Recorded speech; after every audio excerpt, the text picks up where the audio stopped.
Bạn không đẹp mặc đẹp một ngày, còn về bạn phải mặc đẹp 30 ngày trong một tháng, 365 ngày trong một năm.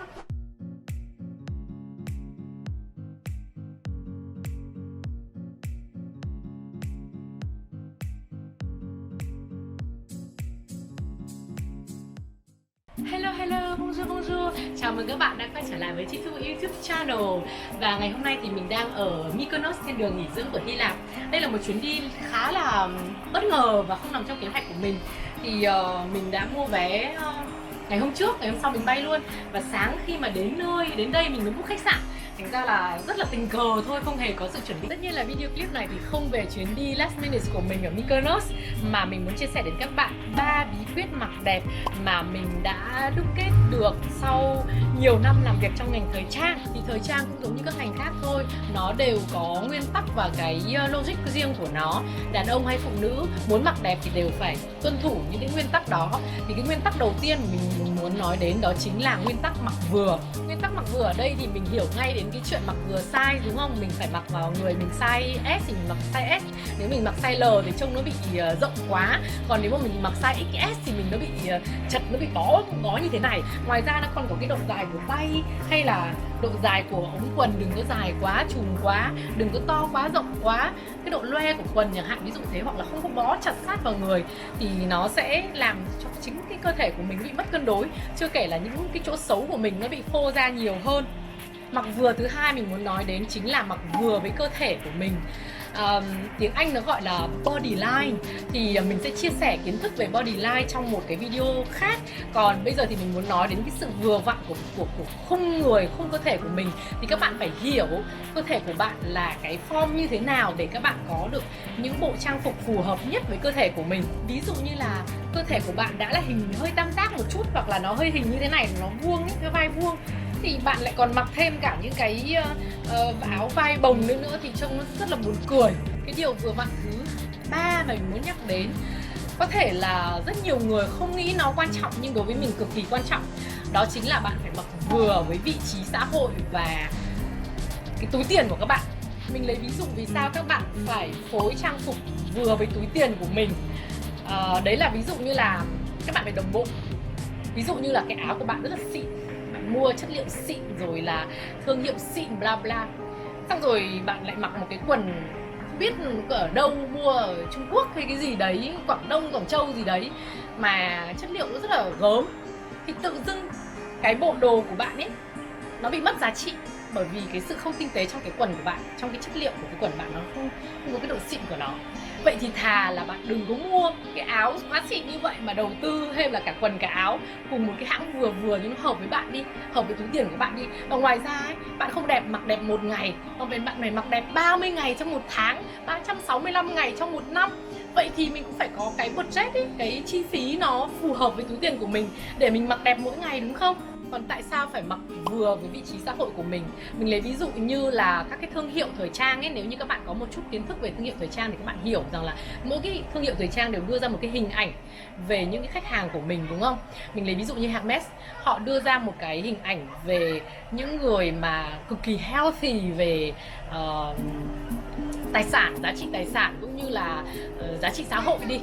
Vậy thì khi mà một người xài đồ Hermes, không phải chỉ vì cái giá của nó rất là đắt, nó khoảng cái túi rẻ nhất ở đấy khoảng tầm 200 triệu. Thực sự mà nói, kể cả 200 triệu đi nữa thì nếu như mà ngay cả bản thân mình, nếu mà mình thực sự mình muốn ấy, thì mình cũng tiết kiệm trong vòng 2 năm mình có thể mua được. Nhưng cái vấn đề nó không phải là chỗ mua được cái túi đấy, mà cái vấn đề là toàn bộ cái cuộc sống của mình, cái lifestyle của mình nó phải đi kèm với cái túi đấy thì mình mới xứng đáng để đeo cái túi đó. Đó chính là suy nghĩ của mình về thương hiệu cũng như về những cái điều mà xung quanh thời trang. Thôi rồi, nóng quá đành phải chui vào đây các bạn ạ. Định làm tiếp video ở ngoài trông cho nó sang chảnh nhưng mà thực sự là nóng quá. Mình nói tiếp về cái quy tắc số 2, đấy là bạn phải mặc hợp. Khi nói đến mặc hợp thì các bạn nói ngay đến chuyện mặc hợp thời trang, mặc hợp xu thế, mặc hợp bla bla, đúng không? Thực ra đối với mình cái đó không phải, mình không đưa cái đó là cái số quan trọng hàng đầu, mà mình đưa cái việc mà mặc hợp không gian, thời gian, hoàn cảnh, cái đấy mới chính là cái điều quan trọng nhất khi mà bạn muốn mặc đẹp. Ví dụ như là mình đang mặc cái bộ đồ này rất là mát mẻ, nhưng mà mình đang ở biển, đâu có sao đâu. Nhưng nếu như ấy, mà mình mặc một cái bộ đồ như thế này, ví dụ như mình đi một cái conference chẳng hạn, về thời trang chẳng hạn, không được chào đón nghiêm túc ấy, bởi vì nó không phải là một bộ đồ nghiêm túc. Mình còn một điều nữa muốn nói với các bạn là mặc thời trang không có nghĩa là đẹp nhá. Và mặc đẹp có khi cũng không phải là thời trang, bởi vì hay là mình lấy ví dụ như là cái bức ảnh này chẳng hạn. Đây là một cái bức ảnh mà mình chụp ở trong tuần lễ thời trang Paris. Thứ nhất là các bạn có thấy ai mặc đồ như vậy ra đường để đi ăn, đi uống hay là đi chơi với bạn bè không? Không, đúng không? Và mình cũng không mặc cái bộ đồ đó để đi trong những cái hoàn cảnh như vậy. Mình mặc bộ đồ đó để đi xem thời trang. Và nếu như các bạn biết một chút về Paris Fashion Week ý, thì nó là một nơi người ta nói rằng là đường phố là sàn diễn runway. Thì ở đó thì tất cả các báo chí này, tất cả các những người làm trong ngành thời trang là influencer, fashionista, bla bla, tất cả ai cũng tha hồ mà diện đồ, diện đạc các thứ linh tinh để cho nó khoe được cái sự sáng tạo trong cái sự mixing đồ của mình. Thì nó hoàn toàn bình thường. Mình mặc đôi giày màu xanh chỉ đơn giản bởi vì màu xanh lá cây đang là cái mùa màu rất là trendy cho cái mùa đông năm nay. Tuy nhiên nếu như mình mặc bộ đồ đó mà đi ăn cháo, mình rất thích ăn cháo ở Sài Gòn chẳng hạn, nó bảo nó điên đấy, thì mà thực sự là trông nó có điên thật chứ còn gì nữa, thì nó không phù hợp, các bạn hiểu không?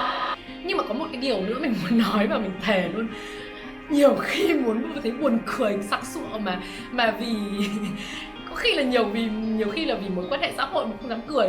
Đấy là đi xem thời trang ở Việt Nam, nhìn mấy mẹ mặc đầm đuôi cá, thề luôn, chịu luôn ấy. Tại vì đầm đuôi cá nó chỉ diễn ra ở những cái vị trí ví dụ như là thảm đỏ Cannes, trao giải Grammy, Met Gala. Nó không phải là để đi xem thời trang. Vậy cho nên là nhiều lúc thấy buồn cười. Nhưng ok, anyway, đấy chỉ là cái comment của mình thôi về cái kiểu đấy của Việt Nam. Cái điều tiếp theo nữa đấy chính là phải mặc đồ hợp với cả văn hóa. Mình có một cái ví dụ này chắc có nhiều người xem sẽ không thích đâu, nhưng mà mình lấy ví dụ về cái áo dài Việt Nam chẳng hạn. Ở Việt Nam thì tất cả những cái sự kiện quan trọng mình đều mặc áo dài, đúng không? Bởi vì đấy là áo truyền thống của mình và mình rất tự hào mặc cái bộ đồ trang phục đó, đúng không? Nhưng khi mà đấy là về văn hóa, thực chất nó là về văn hóa. Còn mình sống ở nước ngoài, những cái lần mà mình mặc đồ áo dài ấy nó rất là hiếm có. Chắc là trong gần 15 năm ở Pháp thì mình mặc áo dài đến trong đầu ngón tay khoảng 2-3 lần gì đấy, ở trong những cái buổi mà về văn hóa Việt Nam ở Pháp. Chứ còn đối với người Tây mà nói ấy, khi mình mặc áo dài ấy, người ta thấy buồn cười, người ta thấy lạ, giống như kiểu đi xem sở thú vậy đấy. Ô, nó mặc áo dài kìa, nó không mặc giống mình. Thì đó là một cái vấn đề về văn hóa, đúng không? Nhưng mà mình đi ra những cái buổi mà về văn hóa Việt Nam thì mình mặc những cái đó là chuyện bình thường.